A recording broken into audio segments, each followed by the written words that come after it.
What's going on, guys? So we're back in Ultraflex. We've got pull today.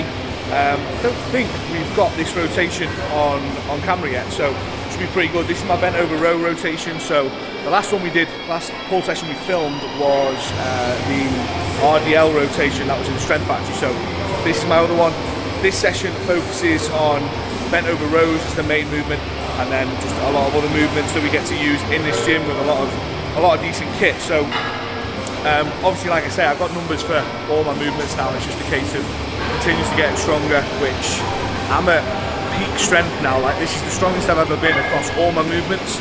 I've just come off the back of a deload as well, so we lowered the volume of my sessions for a week. So I was doing literally like 5 or 6 working sets per session, just to reset a little bit. I wasn't burnt out, but I was on the way there, so we just sort of caught it early, reset on volume. I feel unbelievable at the minute. Yesterday's push session beat every single number, absolutely fine. So let's hope that the same thing happens today. But like with all my pull sessions at the minute, we're starting with a glute ham raise. So we're starting with some glute work. So we're just going to use the glute ham raise here. We're going to use a dumbbell to weight that. We just do one set. We're going to take it to failure.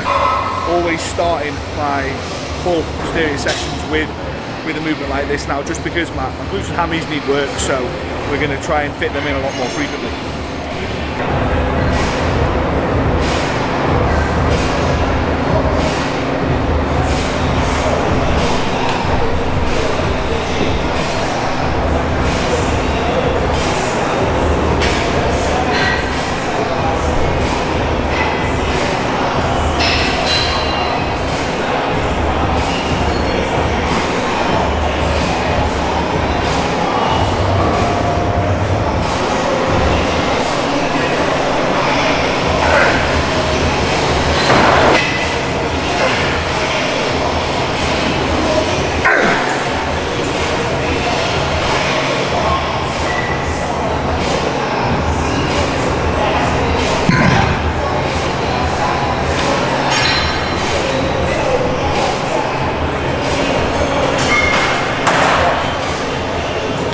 That one set is the only set we'll do on that, and you'll notice when I'm doing that the range of motion's really short. That's because I'm trying to use my glutes and only my glutes. Nothing to do with my lower back, nothing like that. If anything, that would be detrimental to this session. So we're a nice short range of motion, clamp your glutes in. Once you're there, hold it for a second, and then just get through your reps like that.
Now, after doing those glute ham raises, I have to take a little bit more time in between my warm-up sets and in between my sets and my bent over rows, just because my lower back fills up with blood like super quick, and it's not like a pain, but if you've ever had like a lower back pump, and when you're in that bent over position, it's like the most uncomfortable thing. So you kind of just got to wait for that blood to flush through. Even with like 2 servings of Hydromax this morning, still always get it, but it's kind of like the byproduct of pushing body weight up, pushing food up, getting good pumps. Like, it's all part of it.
1 rep up.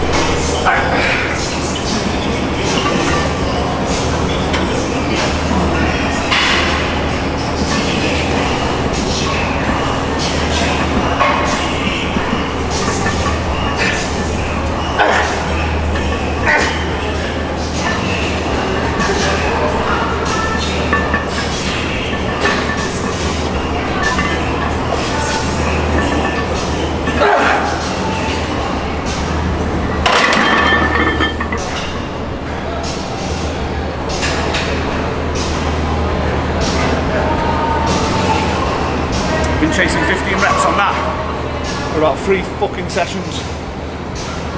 We got it.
With them, what we're trying to do is, instead of standing like staggered on the side that you're pulling with and being able to produce force, trying to like shift all my body weight to the side which I'm rowing with, so I can't produce any counter force, and that way I'm having to use my back and only my back to move the weight.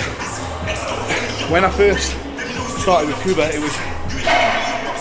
I was doing it the other way, and he basically said it was wrong, and I wasn't getting the most out of it from a muscle stimulation point of view. So when I first switched it up, I had to drop the weight pretty significantly just to get used to the movement itself, and then I've worked my way back up to the 70s for 12 now. So the goal is to try and lift the biggest dumbbell anyway, I guess.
back off's harder than the top set on stuff like that. Just because there's so much breathing, so much moving involved.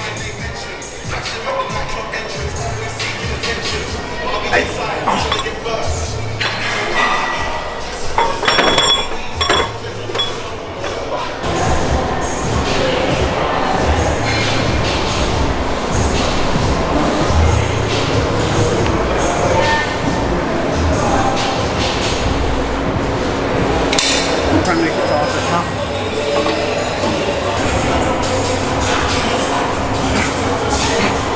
I don't want to waste too much energy now.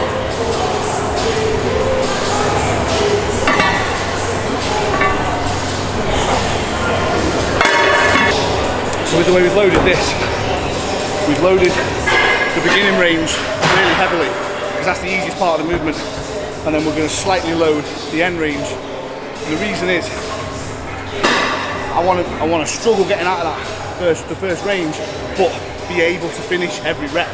So we want the load to sort of drop off as we get to the harder portion, so I'm getting the full rep in every time. So that's the reason for loading it slightly differently here. You could just load the middle range and it will be the same all the way through. But because I've never had the opportunity to use something like this before, it's nice to be able to load it differently, slightly different stimulus, and run this movement up in a different way. So with this one, going overhand grip, elbows out a little bit, get a little bit more upper back in.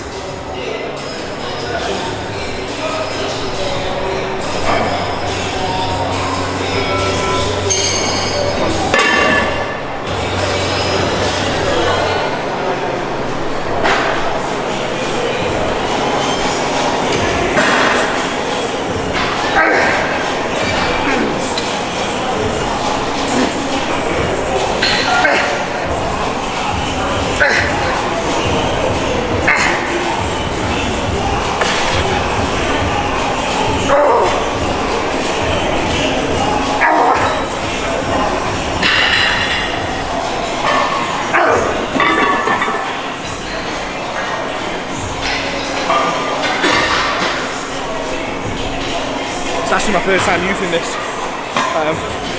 When we did the session at Roller Room, there's like a seated one where you're not as bent over, which is also a prime extreme row, which is nice. This is pretty much the same movement, so I'll just alternate between the two as we pop through the different runs. And this literally, with a face pull, I find myself sometimes getting so into the movement itself, I end up swinging all over the gaff. It's just not ideal. So something like, I'd normally just do it seated on a cable, but this machine is just made for it, so perfect. Foot placement, brace yourself in nice and hard, and from a swinging and a momentum point of view, as long as you're not a dickhead, you can get rid of all of that and just get your rear delts and your back involved. It's perfect.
from the low volume session last week, or baseline volume, to getting back to full volume this week. Hopefully I can tell the difference. I'm not, like Cuba told me, no force reps this week, because those 50-50 force reps, they're the ones which are like make or break from a injury point of view and from just maybe taking it a little bit too far. The movements are getting progressed. So for the meantime, from a long-standing linear progression point of view, those 50-50 reps, they're probably not worth it. I mean, sometimes I can't help myself, especially when I'm training with someone with a spotter. They say go again, but I'm being sensible today. Just one set on here. Single arm pull downs now. This is the last like back movement. Just go with one set, literally 10 to 15, take it to failure. Done. How many sets now? 10 over row, 2, 2, 6, 8. So this is 9 working sets on back, which doesn't sound like a lot, but when you take it to failure, I challenge anyone to do and feel good after, and to the next day after 9 working sets on back, if you take them all the way there.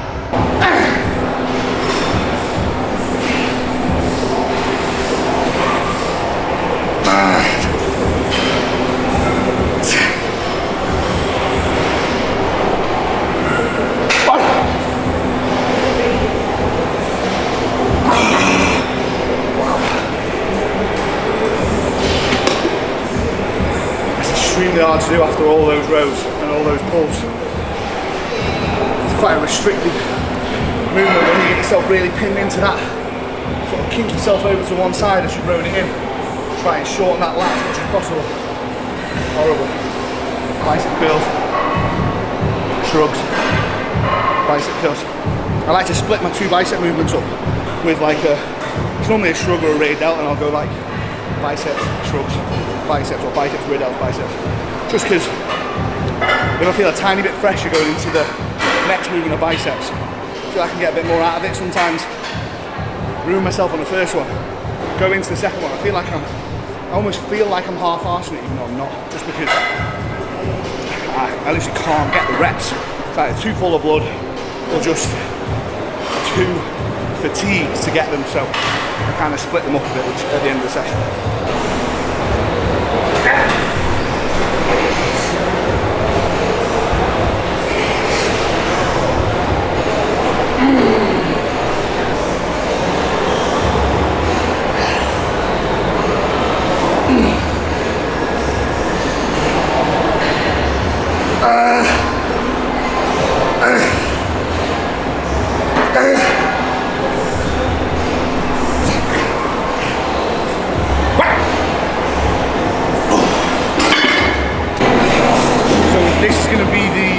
Shrug movement that we do.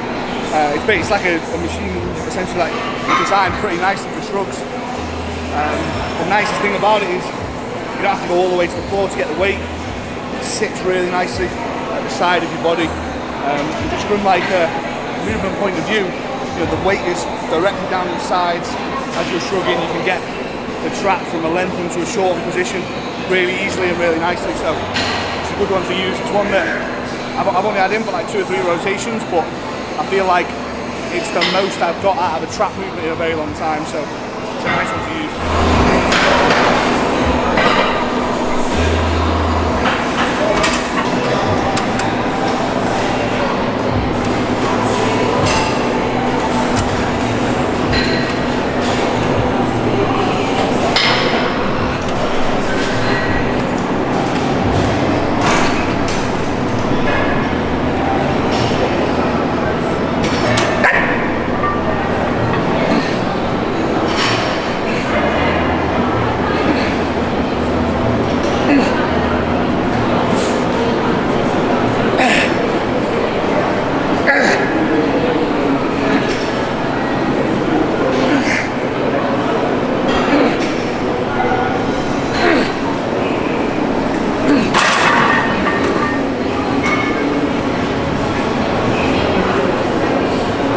Top and a back off on this as well, so 10 to 12 for a top set and 15 to 20 for a back off set.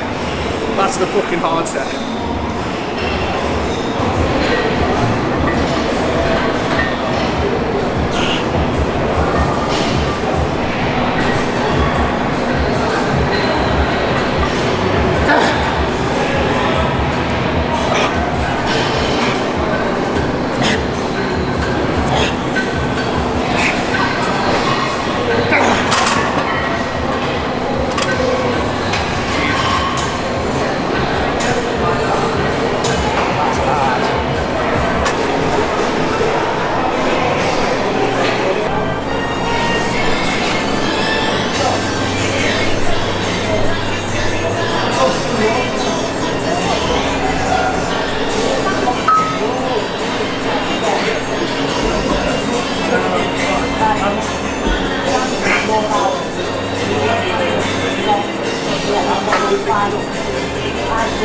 That's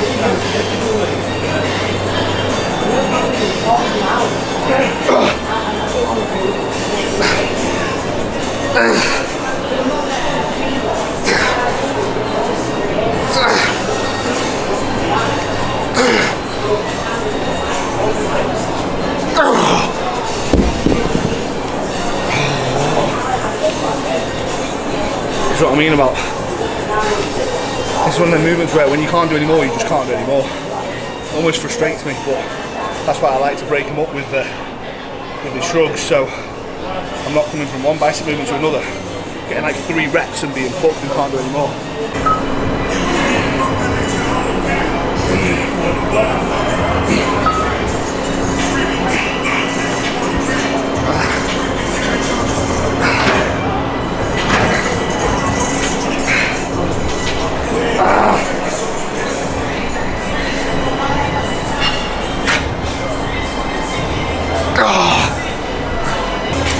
So that's pull done. That's, like I said, that's my second rotation.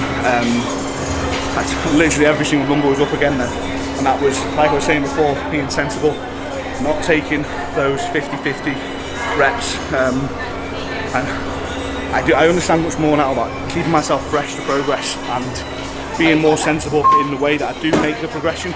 And I think that, from a longevity point of view, is going to help me massively. I do find I get quite carried away when I train, and that leads to me fucking burning out pretty quick. But touch wood, shouldn't happen anymore, and we should just see continuous progress. But thank you for watching this one, guys. We've got, like I always say, we've got so much more content coming. Hannah's going to be jumping in on a lot of the videos moving forward. We're working out a couple of cool different gyms in the coming weeks, so yeah, stay tuned.